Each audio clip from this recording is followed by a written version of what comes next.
everybody? Welcome. It is the Thursday edition of the Angela Ray Show. I hope that you all have had a great day. For all of you who are catching this broadcast on the replay, thank you so much for hanging out with the Angela Ray Show. Supporting, definitely appreciate your support. For those of you over on Periscope and Twitterland, I know that the Angela Ray Show is new to you. This is only our second week broadcasting over on that platform. So thank you for taking the time to check us out, share it with your followers, retweet the broadcast, all of that good stuff. Definitely appreciate the support. For those of you who will be watching live, I definitely appreciate you hanging out. Go ahead and do me a favor. Let me know once you get on the broadcast. Go ahead and slide into those comments and tell me what you plan to do for this weekend. Yes, we are one day away from the weekend. As a matter of fact, some people don't even call this day Thursday, they call it Friday Eve. Yes, it is the eve of Friday, and we're almost there, almost at that time for the weekend. So, again, live viewers, go ahead and slide in the comments. Let me know. What are your plans for this weekend? As we always do here at the Angela Ray Show, we're going to kick this broadcast off, get the party started with our Ray of Motivation moment. And for tonight's Ray of Motivation moment, I want to share with you a quote by the very inspirational and motivational giant himself, Mr. Zig Ziglar, who once said, "If you aim at nothing, you will hit it every time. If you aim at nothing, you will hit it every time."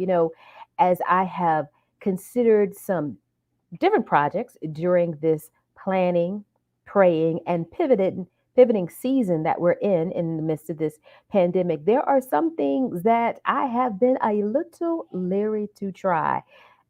And then there have been some things that I've kind of just stuck my toe out just a little bit and realized that when you all you got to do is just take one step, and even if you don't hit the actual target, you are hitting somewhere. But if you're not taking a step, if you're not getting in the game, if you are sitting on the bench, then you don't get to make the shot. You don't get to get up the bat. You don't get a chance to get into the end zone or make that touchdown. I know y'all hearing all those sports references. I am a big sports fan, and of course sports has been somewhat abbreviated this year, but that's okay because hopefully, at some point in the near future, we will enjoy sports again like we have in years past. However, this is just for you.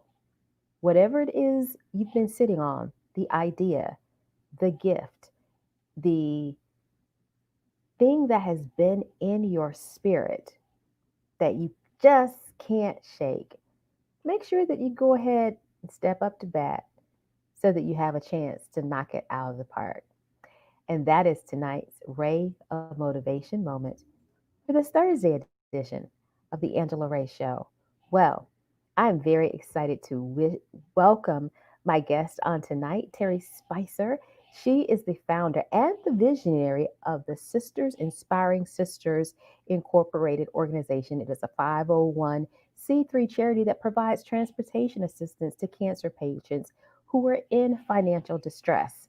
She is also the founder and the CEO of Epiphany Public Relations and Spice Elegance Wedding and Event Planning. So please help me welcome Terry Spicer. Terry, thank you so much for being on the Angela Show tonight. Thank you. I'm so excited to be here, Angela. I appreciate the opportunity. So, Terry, what have there are a lot of things that are going on, and more people are finding themselves getting back to a new normal. But what have you been doing during this time of staying at home?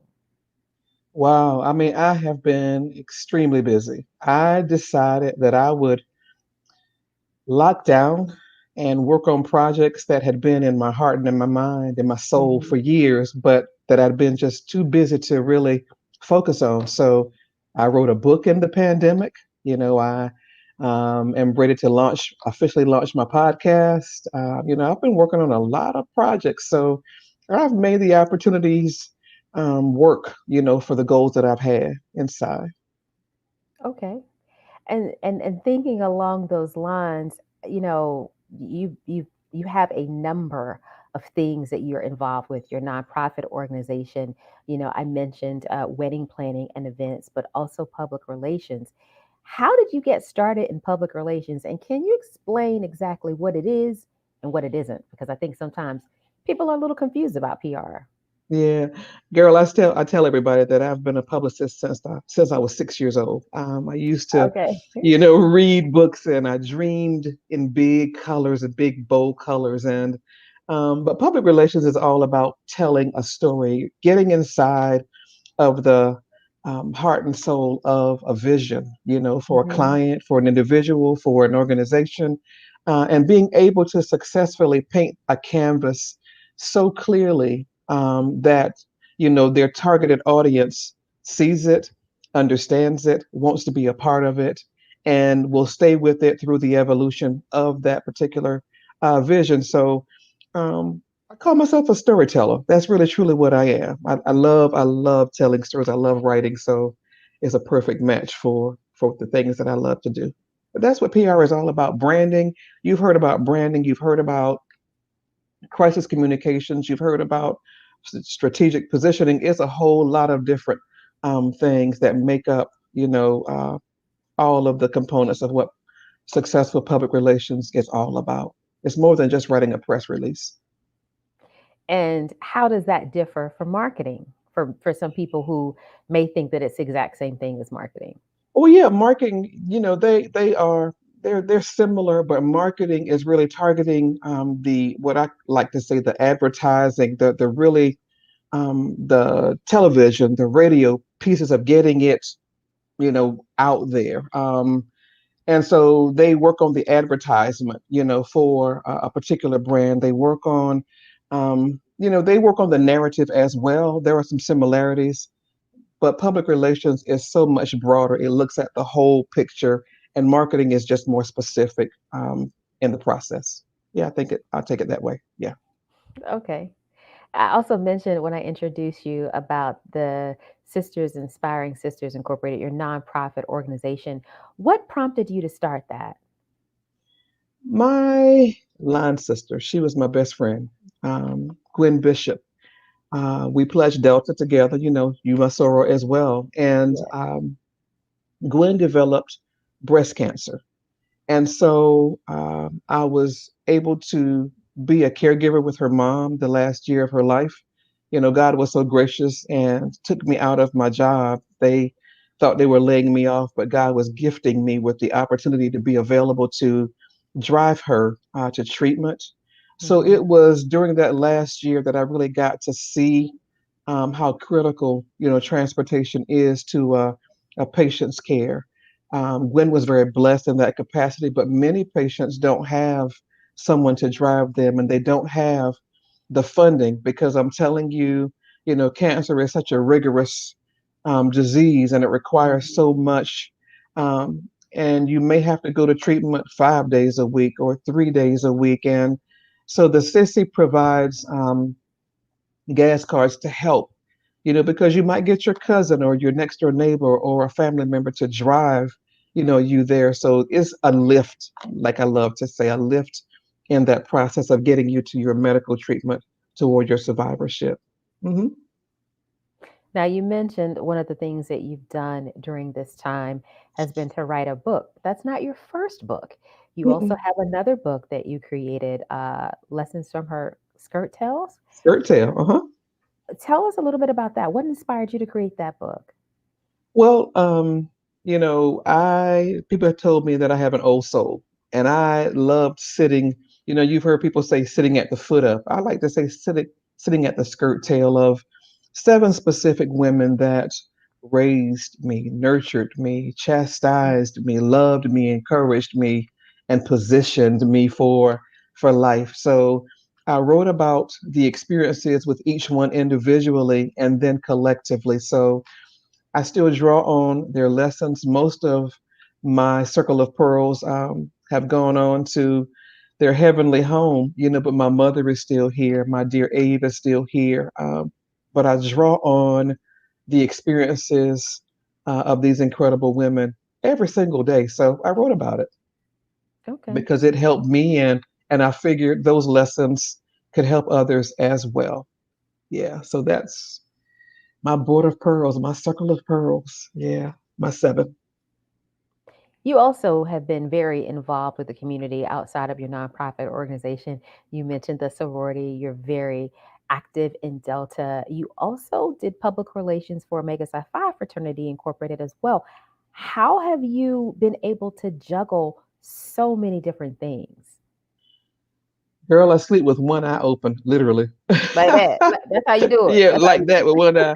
do And even last night, I was wide awake. I'm a light sleeper. I always have been. But years ago, when I was working at Nortel Networks, one of the senior vice presidents said something to me that stuck. He said, Terry, whenever people want something done well, they give it to somebody who's used to juggling several things at the same time well.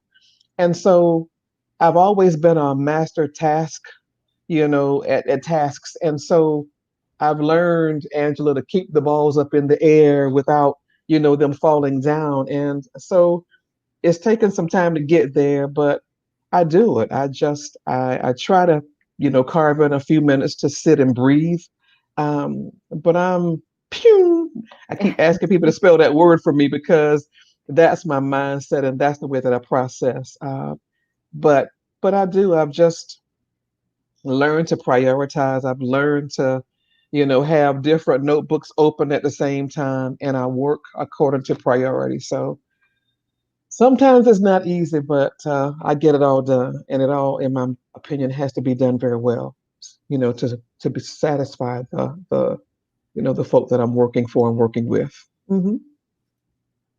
You have a question from one of our very loyal viewers here at the Angela Ray Show, Edwin Evans. Can you see that question on the screen? I see that question on the screen, Edwin. Ooh, how would I help change the narrative?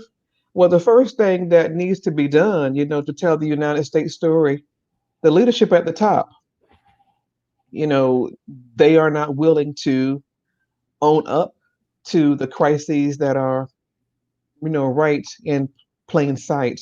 So that's why you see so many other folks stepping up, and even the NBA, the guys are making a stand because the leadership, in Washington D.C. has not risen to the occasion.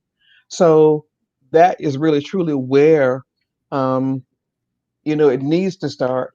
But the things that are happening now, we just have to really truly get behind and tell the story as best as we can. The protests that are going on in the streets, they're silent, but the leadership at the top again is trying to turn peaceful protests into something arbitrary, to benefit his political campaign. So the world at large sees us. I hope that they remember, the greatness of this country. But right now, it's very hard to tell a story when the leadership at the very top continues to deny the truth. So, with regard to public relations, we just have to do it. Like you see the scientists trying to tell the story about the COVID virus. You see, the House trying to, tell the story. So there are different pockets, but we all have to level up and rise up to what we know is the right thing to do as best as we can. There's no easy answer to that question, Edwin, because the leadership at the top has not taken responsibility. So that's as best as I can answer that particular question. But in an ideal situation, a great leader, would take the charge and do the right things to benefit our country. But it's not the case. Thank you for your question. You mentioned at the top of the broadcast that one of the things that you have been working on during this time has been a book. So you have another book coming out. Tell Mhm. us about that book. Oh gosh, that's another baby that I've carried for 7 years. The small pearl in every girl. And I was just able this past Sunday to share the title. I've carried it and it's been right there at the tip of my lips. I wrote a book, because I have a small pearls apprentice program. The SISI, that's the second platform where it's a leadership development initiative for girls that are age Hmm. 7 through high school graduation. And so the book is an extension of the lessons that we've taught our girls. and how to stand up in flat-footed confidence and own who they are, HUE, who they are, to level up and be as great as God wants them to be. So the book gives them lessons on how to walk into a room in confidence and make a statement without saying a word. And then the other beautiful part to that is after I wrote the book, I thought how great it would be to bring along voices of incredible leaders who have done, remarkable things to share their expertise, share their wisdom as Black women, to help our beautiful Black and brown girls to navigate life successfully. So there are lessons, and then there are what I call letters of affirmation and love from, global leaders. My mother is in the book, women around the corner, many that you've never heard of, but it was such an ordained process because as the letters were coming in, it's as if I had assigned topics. It was as if I had assigned a theme. And so it's been a birthing. I don't say labor of love. It's just been a beautiful birthing of vision that God gifted and a beautiful collaboration of sisterhood as well. So these children, I'm praying that this book will go everywhere.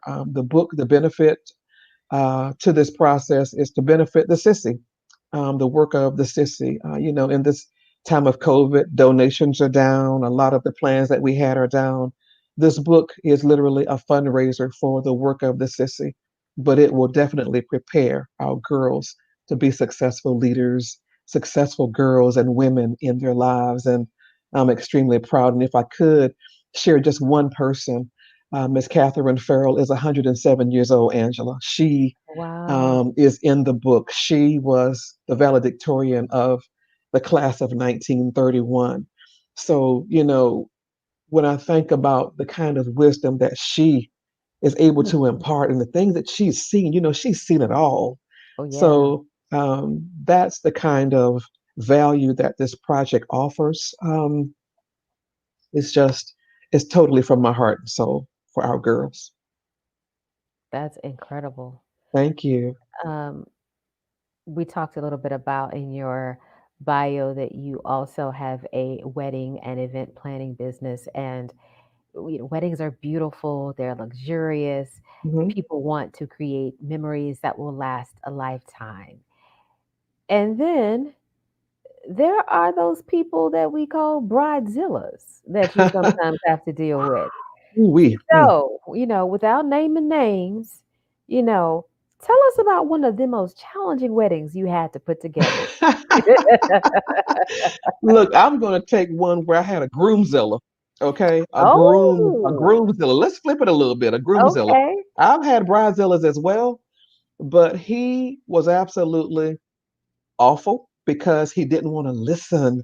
I work Mm, with clients to make certain that we lift the elegance and the vision that they want, but it's almost like he was working against me. And he wanted me to feel as if he had his foot on my neck almost.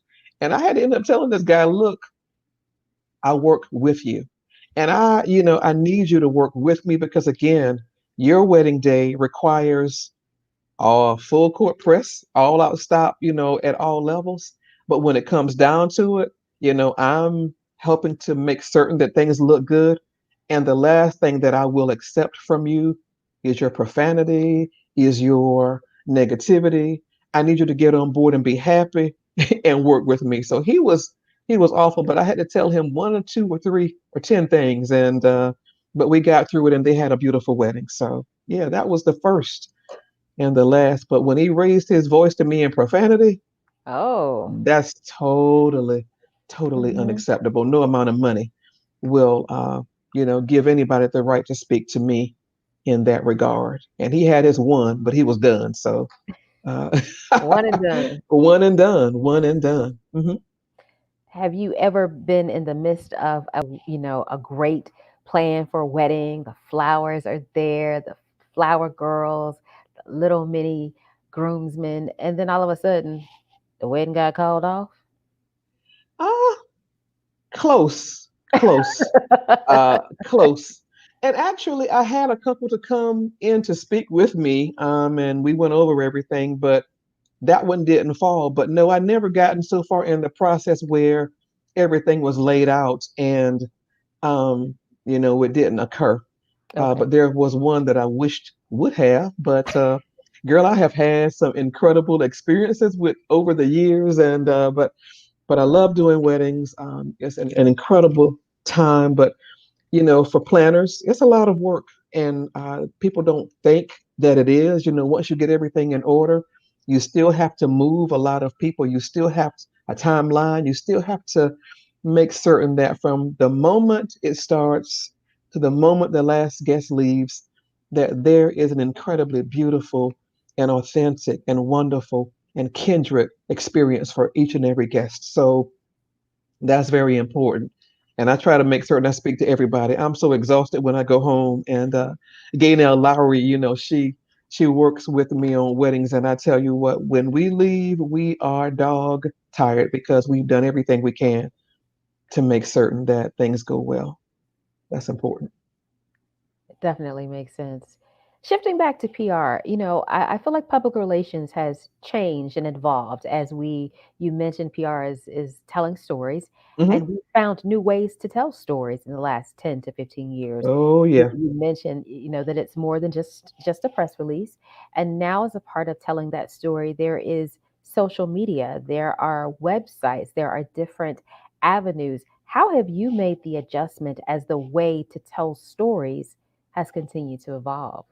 Well, I've had to get on social media as well. Some of my clients, one in particular, one that I have, that they absolutely did not want to be a part of social media. Mm. And the goals of the company required them to be visible, because again, you can pay for certain things, but why not put it out there across all of the platforms, like LinkedIn, that's a professional business oriented one that you certainly want to be on. And it just depends on who the client is, what the needs are. But I mean, like, you got people using TikTok, you got people using all kinds of podcasts and everything else to tell their stories now.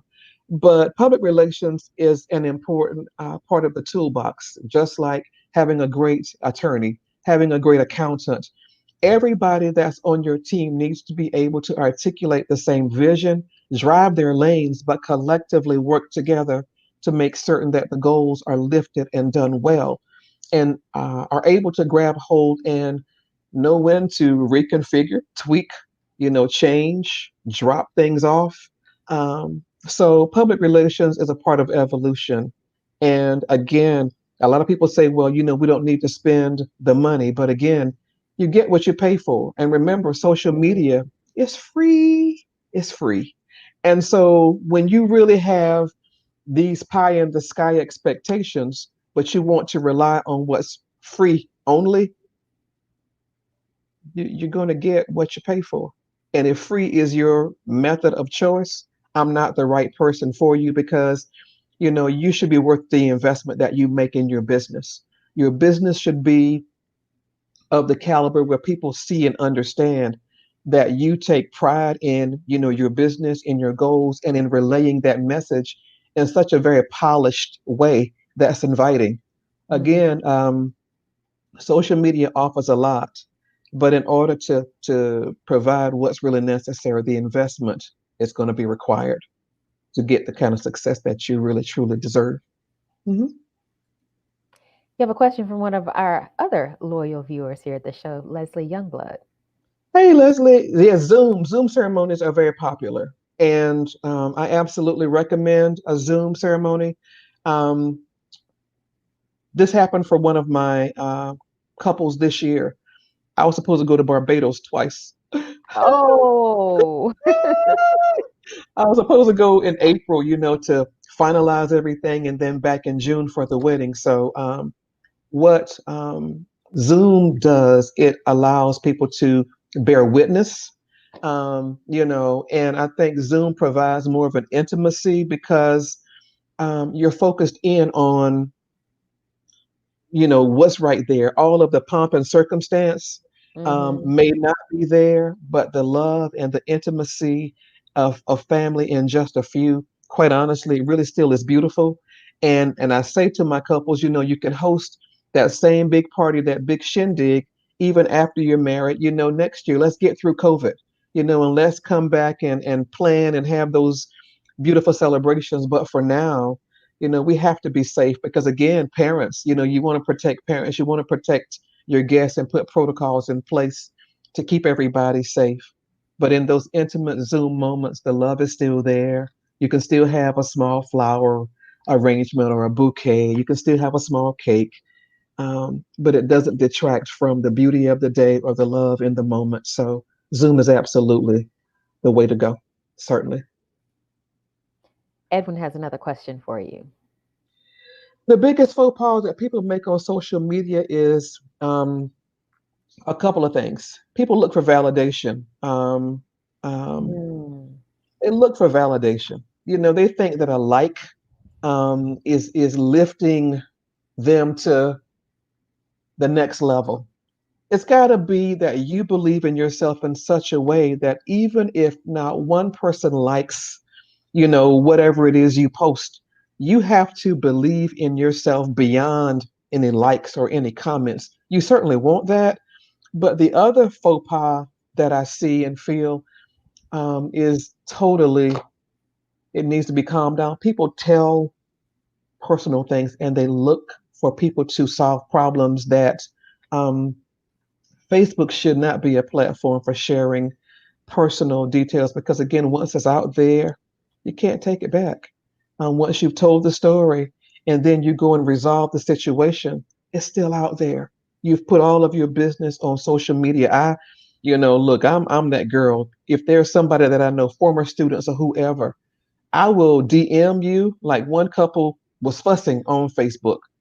mm. I mean, I was like Medea. I was, and you look, Angela Medea, okay, and you know, girl, I was typing so fast on that inbox, and I said, if you don't take that down, I bet you better.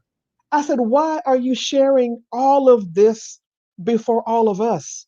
I said, so if there's somebody that you need to talk to, do that, but immediately delete, this post, and they did, and then they got back together. You see what I mean? So it's not Wow. the place to air dirty laundry. It's not the place to look for validation because, again, when you step out on the goals and the dreams that God has gifted to you, you should look to Him.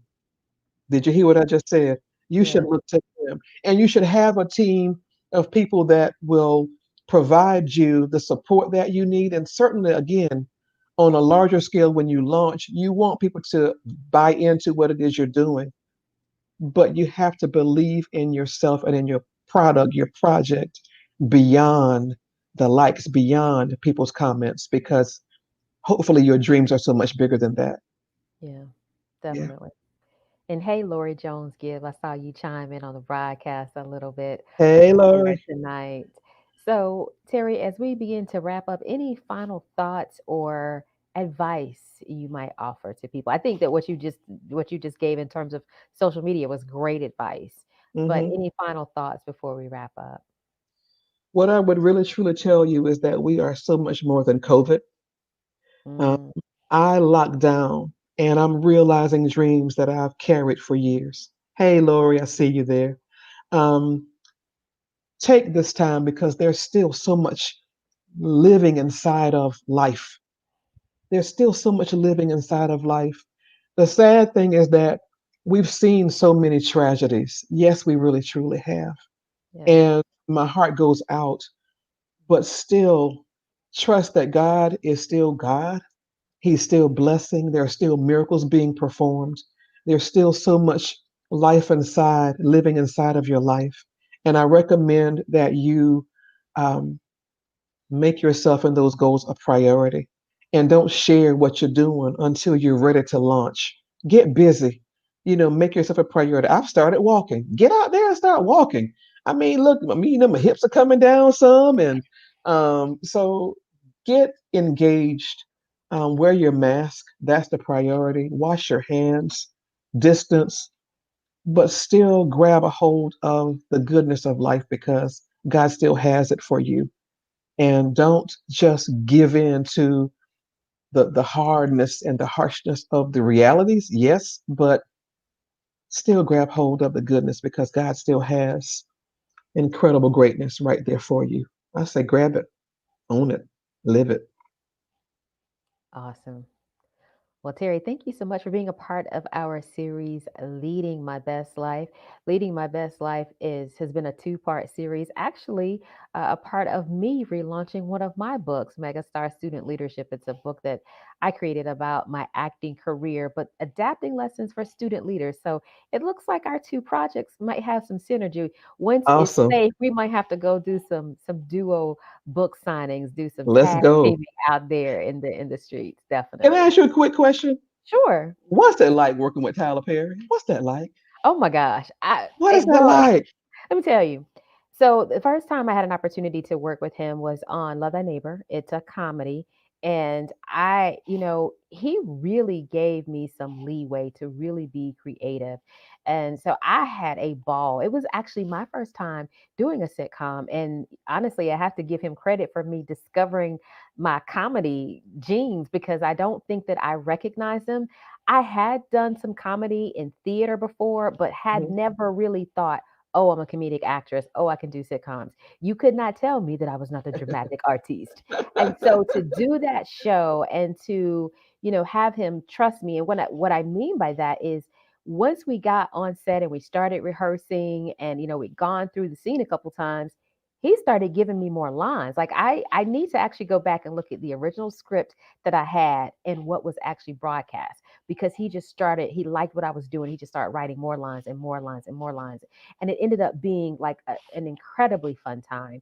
And then, of course, there's a difference between working with him and then working with Medea, which I had the Uh-oh. opportunity to do on Boo a Medea Halloween. So yeah, that was like I'm gonna be honest, that was almost surreal because I had seen him on set, without the costume. And when I first saw him on set with the costume, I was like, Ma to the okay. She I here. screamed, girl. I screamed when I saw you. I said, "That's Angela. That's Angela. She's with Tyler Perry." Oh my gosh, I freaked out. So I was so happy for you, and it was great because I watched it. I watched those shows, and you're great. So congratulations on all of that. Thank you. But it's been a blessing. It has definitely been a blessing, and more importantly, like I said, it gave me an opportunity to discover a side of my talent as an actress that I really did not know I had. So I'm Hmm. forever grateful for that. Hey, you with the best. I tell you, if there's any way to go, Tyler Perry is it, girl. So that's Definitely. awesome. He Congratulations. is a comedy genius. So to work with him and then to learn from him was definitely incredible. Oh yeah. Oh yeah. That's awesome. That's awesome. I So hope to meet yeah, him one day. I'm sure. You know what? I assumed that you did when he was the keynote speaker at Women's Empowerment a few years Girl, I ago. was trying to get to him, but it didn't work out. Okay, I was trying to stalk him. I was trying to get in there, but it didn't work out. So yeah. okay. Yeah, I just knew that you were there, and that I can't remember where I was. I had to MC that weekend somewhere, and I think it was. I want to say it was probably either at the ACC basketball. That's probably what it Hmm. was because it's in Yeah. March. So it's Hmm. probably the ACC basketball tournament. So I couldn't even get over to women's empowerment that year. So I was like, oh well, maybe next time. And of course, there was no women's empowerment this year. Hmm. So maybe next year. I don't know. I don't know if people have started talking about whether there will be one next year or not, but we'll see. If he asks, put a bug in his ear. Terry Spicer just needs to just say hi, Tyler. Hey, So tell him. Signature Pearl loves him. We'll definitely do that. We'll definitely do that. Thank Thank you you. again, Terry, for taking time out your schedule to talk with us. And again, we'll have to figure out how we connect and doing some type of tag team. If you want to connect with Terry, her Instagram and her Facebook are now scrolling at the bottom of the screen. So definitely do that. Proceeds from this new book will benefit the SISI, the Sisters Hmm. Inspiring Sisters, which is her nonprofit organization that helps people with transportation who may be financially stressed during their cancer treatment process. My publicist, go girl. I love it. I do a little something. I try sometimes. I try. Enjoy the rest of your evening. Thank you. Thank you, You're everybody. welcome. Thank you. All right. Good night. Bye. Well, that is it for this Thursday edition of the Angela Ray Show. Again, leading my best life part, a two-part series. two parts of my relaunch of Megastar Student Leadership Lessons I Learned as an Actress that can help you lead, achieve, and succeed. So be sure to click the link in the caption. Again, that's it for tonight. As always, I would like to remind you of Ray of Motivation number 54. Cleaning a mirror does not change the person who is reflected in it. Until next time, I encourage you all to go out and be the change. Have a great evening. See you tomorrow.